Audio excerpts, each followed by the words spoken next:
Today we are going to be conducting diffraction experiment. By using this experiment, we are going to be determining the wavelength of laser beam.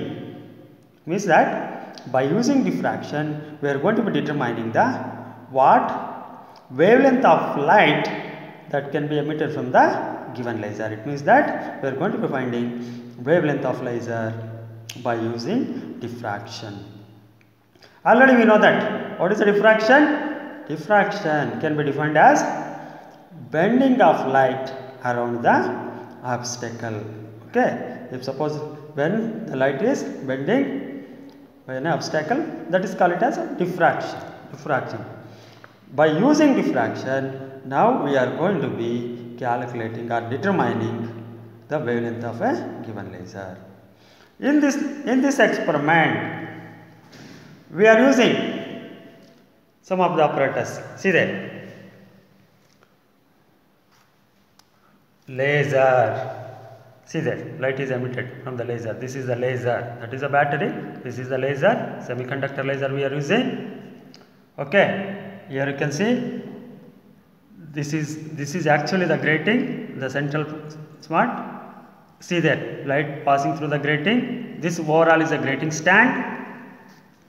Okay, see there, and here you can see this is the screen. On the screen we are observing the diffraction. So this is the screen we are using. Graph sheet we are drawn vertical and parallel line. The central spot. That spot we can call it as the central maxima. From the central maxima, both sides we will get spots. Those are called it as, if we consider the left side, the first order diffraction, second order diffraction, third order, n number of order of diffractions we will get both sides from the central maxima. Just we are marking a spot, means order of diffraction from the central maxima, first order, second order, third order, fourth order. We are just marking.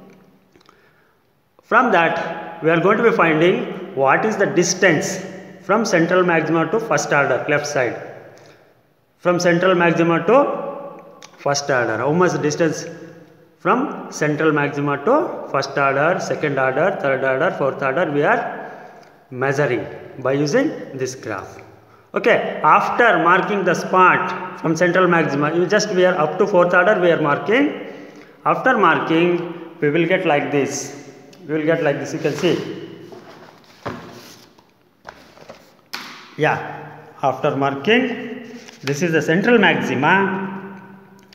From central maxima to both sides, either side we will get order of diffraction. First order, second order, third order, fourth order.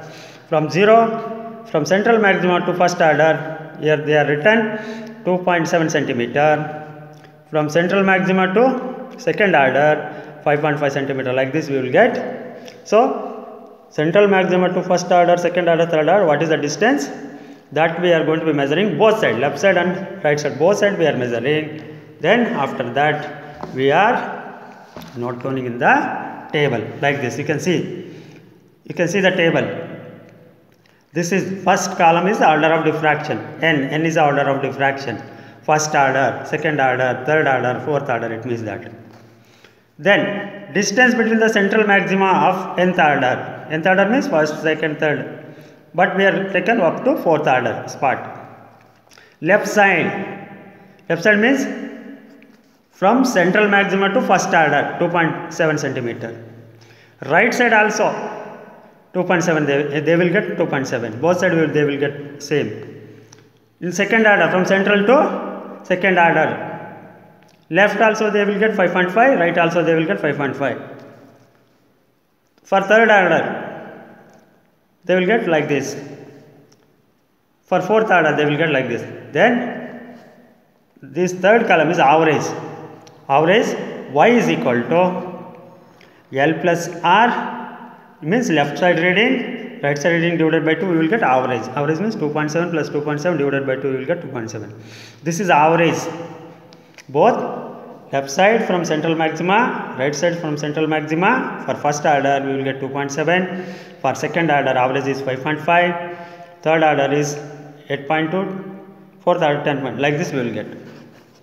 Okay, then theta is equal to tan inverse of y by x. Y means average, mean value of central maxima to order, nth order, and x is the distance between the grating and screen, that is 200 centimeter. Distance between this is the grating, and you can see this is the screen. Distance between the screen and grating is, we are maintained 200 centimeter, that is. Okay, like this, y is the mean value. Like this we are calculating tan inverse of y by x. Tan inverse of 2.7 divided by 200 will get theta. Like this we are calculating up to 4 order. Finally wavelength of laser, lambda is equal to d sin theta divided by n. This is the formula. N is order, d is the grating constant that we are given. Okay, then how we are calculating that one? Theta is the angle, already from the last column we will get. Here you can see there. Yeah, what is the formula? Lambda is equal to d sin theta divided by lambda. Sorry, order. They written wrong. This is n actually. Okay, y lambda is equal to 5.08 into 10 raised to minus 9. This is a grating constant. Then sin of theta. Theta we will get, theta is equal to tan inverse of y by x. From that, for first order, we will get 0.77 divided by 1, first order. So we will get wavelength lambda is equal to 6830 angstrom. Like this we are calculating the wavelength of laser. This is for first order. Then for second order, we are in place of n, we are putting 2. Like this. For third order, we are dividing 3. For fourth order, we are dividing 4. Okay, like this we will get this is the answer for first order, second order, third order, fourth order. We will get finally the mean wavelength. Adding all the 4 divided by 4, we will get a wavelength of light that can be emitted from the given laser. This is the laser. Whatever the light is emitting now, that light is passing through a grating. This is actually the grating. Okay, after passing through the grating, this grating consisting of large number of equal parallel lines. Okay, when it is passing through a grating, light will be diffracted. That diffracted light we are observed on the screen. You can see this is central one, there is no deviation. Then as increasing order, we are observing diffraction, means deviation of light. When the light is passing through the grating, light will be diffracted, scattered or bent. Okay, or spreading of waves, that is called it as. Finally, you can see average is the wavelength of laser is given by lambda is equal to 6915 angstrom. Okay, this is the answer. Like this we are going to be calculating by using diffraction phenomena. We are calculating what is the wavelength of light a given laser emitting. This is a simple experiment. By using this experiment, you can easily calculate what wavelength of light a given laser emitting. Whatever the laser you can take. Okay, this is the simple setup to determine the wavelength of light. Okay, thank you.